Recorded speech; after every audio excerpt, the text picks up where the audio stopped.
Hey, good morning, troops. Back to you. Got a little something with Goofy. Hello. So how we doing this morning, troops? Everything is going well. Today we are going to give you some initial notes on ionic compounds. Now yesterday we dealt with how to get the ions together in that crisscross fashion. So hopefully you guys know all the answers. Hopefully you guys are getting your note cards and practicing what acetate is, what sulfate is. Remember, you have to know the name, the charge, and the actual formula. Okay, so for today, it shouldn't be too bad. We have some notes to take care of between this lecture and the PowerPoint that Miss Finley is going to go over with you guys. So today is going to be a little bit more of a note type day to get all the information, and then we should go from there. Okay, so here we go. So on a piece of paper, I need you guys to take that out, and here we go. So have a piece of paper out so we can take some notes. So if everyone would do that, I'll give you guys a quick second. Okay, here we go. So with notes, what we're going to be dealing with is an ionic compound. Now with ionic compounds, that will be our first, and what you have for an ionic compound is a substance that contains two or more elements in a fixed proportion, which means a formula. So an example of a common ionic compound that you guys have dealt with, let's do it again. NaCl, that would be an ionic compound. And to add to your notes, it is going to be a combination of a metal and non-metal. So here's your metal, there's your non-metal. So when we talk about ionic compounds, it's going to be that positive charge and the negative charge. The positive charge here, negative charge there. So an ionic compound, again, is a substance that contains two or more elements in a fixed proportion. Two or more elements, fixed proportion. In this case, it's a 1-to-1 ratio. Okay? So compounds may have very different properties from the elements they are made of. So for instance, how can sodium chloride, which is what you guys know as table salt, sodium we dealt with in the fume hood. Okay, it's very reactive with water. It's a group 1A element. How is that so reactive with chlorine, which is a poisonous gas? So how can both of those come together to give us what we now know as table salt? Okay, so sodium chloride, the plus equals the minus. Okay, why is it that we write water as H2O? Well, the plus and the H and the negative 2 and the O, you guys now know from crisscross, that 2 actually comes down here, the 1 actually comes down here, and so when we have fixed proportions, we are going to have formulas from this. Okay, so that's what an ionic compound. Okay, now empirical formulas. Empirical formulas are going to be the ratio of ions in a compound, and it is always going to be the smallest ratio of compounds. So in our example here, Al2O3, that is the simplest whole number ratio in that formula. Now what if I were to give you a formula like this?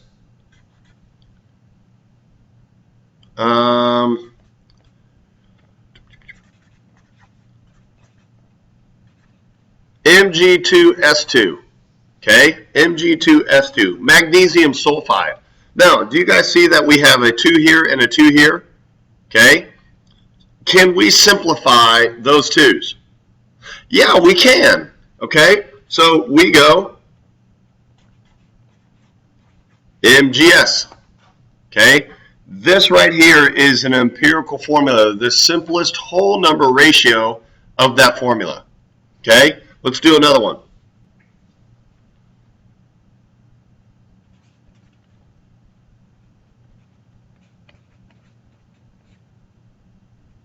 So yesterday we did crisscross applesauce. Here's calcium plus 2, sulfate minus 2. crisscrossed them, you have Ca2SO4 2 times. So again, these 2's have to be reduced. Okay, how do you reduce them? Well, cancel that out, cancel that out. Your new formula is now CaSO4. Calcium sulfate. So an empirical formula is the ratio of ions in a compound. It is the most reduced. So if you get something like Mg2S2, you need to reduce it down to Mgs. Okay? Now, we started dealing with formulas. And on your sheet, if you look down the left side of your crisscross sheet, you will see all positives. If you look across the top, you will see all negatives. Okay, so when we call positive ions, those are what we call cations. Not cations, but cations. So if you notice in the word cation, the T in the word looks like a plus sign. So that is an easy way to remember a cation. Anions. Okay, anions are negative charges. Okay, so between the two, cations always go first, anions always go second. So if you look back at your formulas, okay, you will notice NaCl. Na is your plus cation, Cl is your minus cation, or anion, I'm sorry. Plus cat, negative anions. Okay? So look on your sheet, on your crisscross sheet, and you should notice all your pluses go first, which are the metals. Your negatives, which are your nonmetals, always go second. Okay, so if you can remember that, you'd be good. So, ionic compounds is a compound of positive and negative ions combined so that the charges are neutralized. Okay, you want a zero net charge. So all that work yesterday when you were filling out the crisscross method sheet, you guys were doing pluses and minuses. The plus 2's had to be balanced out by some negative 2 ions. Okay, so when you look at this example, CaO. Ca has a plus 2 ions, O has a negative. So what is a plus 2 charge and a negative 2 charge? Yeah, it's 0. So what you're going to do is when you combine those two together, you get CaO. Now, if you did not have the empirical formula written correctly, you'd have Ca2O2. So the 2's would come down, Ca2O2. But this is, in fact, CaO. Okay? Polyatomic ions.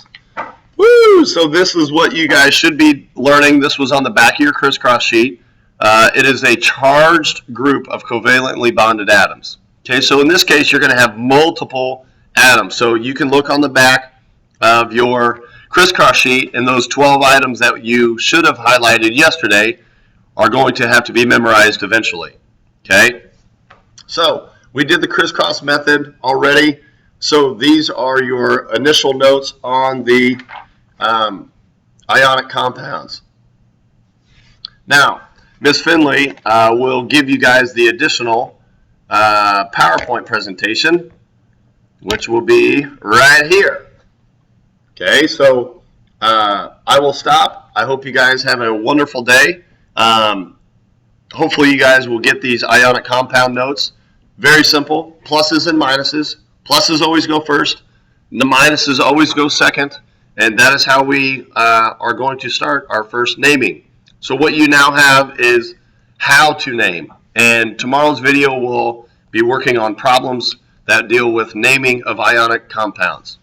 Folks, have a great day. We'll see you here after a while. Remember, it's all downhill from here. Have a good day.